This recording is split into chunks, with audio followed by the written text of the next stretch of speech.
My name is Mansi Rawat and today I am reporting from Pusa ERI, New Delhi, where our Krishi Jagran is organizing third edition of Millionaire Farmer of India event 2025.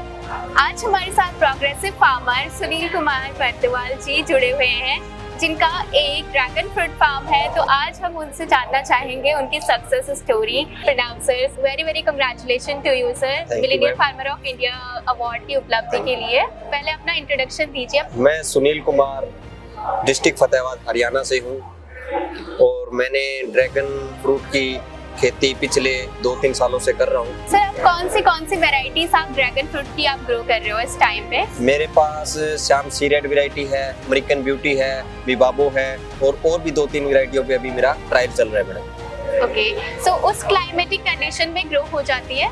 नहीं, डिफिकल्टियाँ आती है madam, क्योंकि इसका जो main जो climate होता है वो 5 डिग्री से 35 डिग्री चाहिए होता है इसको, परंतु उसके लिए किसान, वैसे आपको पता है, थोड़ा बहुत जुगाड़ करना पड़ता है, क्योंकि इसकी बेसिकली खेती मैडम बाहर फॉरेन के अंदर होती है, विदेशों के अंदर, ऑस्ट्रेलिया, थाईलैंड, वियतनाम के अंदर, क्योंकि वहाँ का क्लाइमेट उसके अकॉर्डिंग है। और अपने यहाँ अब धीरे धीरे इंडिया के अंदर भी लोगों ने स्टार्ट करी है, परंतु अगर बंदा मेहनत करेगा अपने खुद के रिस्क पे लेके तो बिल्कुल सब कुछ कर सकता है मैडम, इम्पॉसिबल कुछ नहीं है। Yes sir. सर, इन्वेस्टमेंट जैसा कि रिस्क टेकिंग होता है, सभी जानते हैं, तो कैसे आपने साहस किया? 35 लाख प्लस इन्वेस्टमेंट आपने बताया कि आपने इनिशियली किया था ड्रैगन फ्रूट फार्मिंग पे, और क्या आज रिजल्ट है 3 साल बाद, उस पे आप कुछ कहना चाहेंगे? बिल्कुल मैम, जब भी किसी चीज को आप कुछ करने की सोचते हैं तो जितना सोचने में टाइम लगता है उतना, देखो, पैसे के बगैर तो आज के टाइम में कुछ होता ही नहीं, परंतु ये एक ऐसी क्रॉप का प्लांटेशन है जिसके अंदर, औरों में तो क्या होता है, किसी भी चीज का फार्मिंग करोगे तो उसमें धीरे धीरे इन्वेस्टमेंट होती है। इसके अंदर क्या है मैडम, स्टार्टिंग के अंदर ये स्ट्रक्चर बेस्ड होता है, पोल और रिंग पे मेथड से लगाना पड़ता है, क्योंकि इसकी जो प्लांट है ना मैडम, वो 35 से 40 साल तक फल देता है ये। परंतु इसका जब 35-40 साल तक किसी चीज को अगर चलाना है तो उसके लिए अपने को स्ट्रक्चर भी अच्छा क्वालिटी का तैयार करवाना पड़ेगा। तो इसमें स्टार्टिंग स्ट्रक्चर पे बहुत ज्यादा इन्वेस्टमेंट होती है और फिर प्लांट पे, फिर उसकी केयर पे। तो मैडम थोड़ा सा चैलेंजेस तो होते हैं मैडम, क्योंकि फाइनेंशियल अगर बंदे को फिर करना है, मन में ठान लिया, तो फिर चैलेंज तो सब एक्सपेक्ट करने पड़ते हैं। बिल्कुल सर। Yes ma'am. इसके अलावा सर, कांस्टेंट आपने क्या चैलेंजेस, आपको क्या प्रतिबंध आपको सामना करना पड़ा? इसके लिए अगर मैं बताऊंगा तो सबसे पहले स्टार्टिंग तो मेरे घर से ही होगी थी, क्योंकि मेरे घर पे जो मम्मी पापा हैं, भाई बहन हैं और रिश्तेदार हैं, वो एक रूटीन की खेती करते आ रहे हैं हमारे हरियाणा के अंदर, नरमा, कपास, गुआर, बाजरी। और जब भी उनको ऐसा बताते हैं भी मैं ये करने चाह रहा हूँ, तो बड़ा सुनने में ऐसा लगता है भी विदेशों की चीज़ यहाँ पे थोड़ी संभव हो पाएगी, क्योंकि कभी ऐसा हुआ ही नहीं, क्योंकि बाहर की चीज़ यहाँ। और दूसरी बात, उनको एक्सपीरियंस है भी ये चीज़ अगर कर लेगा तो आगे लोगों तक कैसे जाएगी, क्योंकि वो सारी चीज़ों का आकलन करने के बाद ही बताते हैं। फिर उनको मनाया धीरे धीरे, फिर एग्री हुए, फिर उन्होंने मेरे को लैंड नहीं दी, कहते ही भाई आप ऐसे खराब कर दोगे किले, इसमें तो और पैदा कुछ हो सकती है। फिर मेरे को उन्होंने जो वेस्टेज जमीन थी ना, जिसके अंदर टिब्बे बोलते हैं हमारी भाषा में हरियाणा के अंदर, उसको मैंने ठीक किया। उसके बाद उसके अंदर जो स्ट्रक्चर होता है पोल और रिंग वाला, वो किया, फिर पौधे लगाए। जैसे जैसे टाइम निकलता गया, 12 महीने बाद मेरे पास फर्स्ट हार्वेस्टिंग आई थी, जो घर के खाने पीने के लिए। तो दिखने में ड्रैगन फ्रूट बिल्कुल, थोड़ा सा मन में तसल्ली हुई, हौसला हुआ।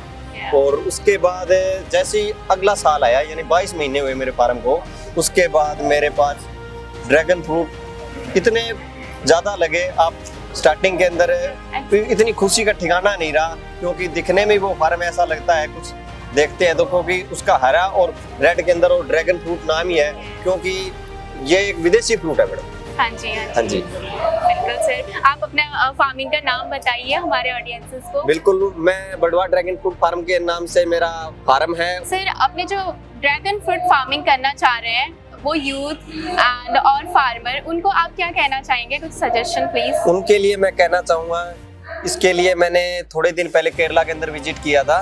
वहाँ पे एक लेडी है रेमा बाई जी, उनसे मैं मिला और उनका जैसे ही मैंने जज्बा देखा काम करने का, उनकी छोटी सी एक स्टोरी है। वैसे बिल्कुल सब जो गूगल यूट्यूब पे देखते हैं उनको तो पता ही है, उन्होंने रिटायरमेंट के बाद अपने घर की छत के ऊपर ड्रम के अंदर खेती करना स्टार्ट किया था मैडम। उसके बाद मैंने भी अपने खुद के कुछ दोस्त हैं मेरे, उनके पास लैंड नहीं है, उनको मैंने कहा कि ड्रम काट के पौधे लगा के मैं आपको दे दूंगा, बस आपको केयर करनी है, अपने घर पे रखनी है।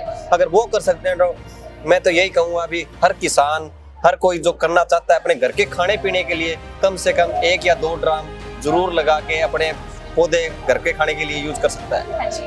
हाँ जी। आज से आपको millionaire farmer of India award 2025 आपको दिया गया है, कैसा आपको महसूस हो रहा है? मेरे को बहुत अच्छा महसूस हो रहा है और सबसे ज्यादा आप बधाई के पात्र हो मैडम, क्योंकि पूरे भारत के अंदर अलग अलग राज्य के अंदर अलग अलग क्षेत्र से उन बंदों को ढूंढ के और यहाँ तक लेके आना एक बहुत बड़ी बात होती है, क्योंकि हर किसी को इस चीज को हिडन होती है, उन लोगों को पता नहीं होता, और वहाँ पर आज सबको एक जगह इकट्ठा करना ये एक बहुत अच्छी अचीवमेंट है madam. Yeah, so you are really deserving person for this award, sir. Once again, a heartiest congratulations. Thank you so much, ma'am. And धन्यवाद सर हमारे साथ में लाइव पे बने रहने के लिए, कृषि जागरण के साथ में कनेक्ट रहने के लिए। हम चाहते हैं आप आगे भी इसी तरह से हमारे हर इवेंट में पार्टिसिपेट करें। बिल्कुल बिल्कुल। And once again, very very congratulations. Thank you so much, ma'am. Thank you, sir. Okay. Everyone.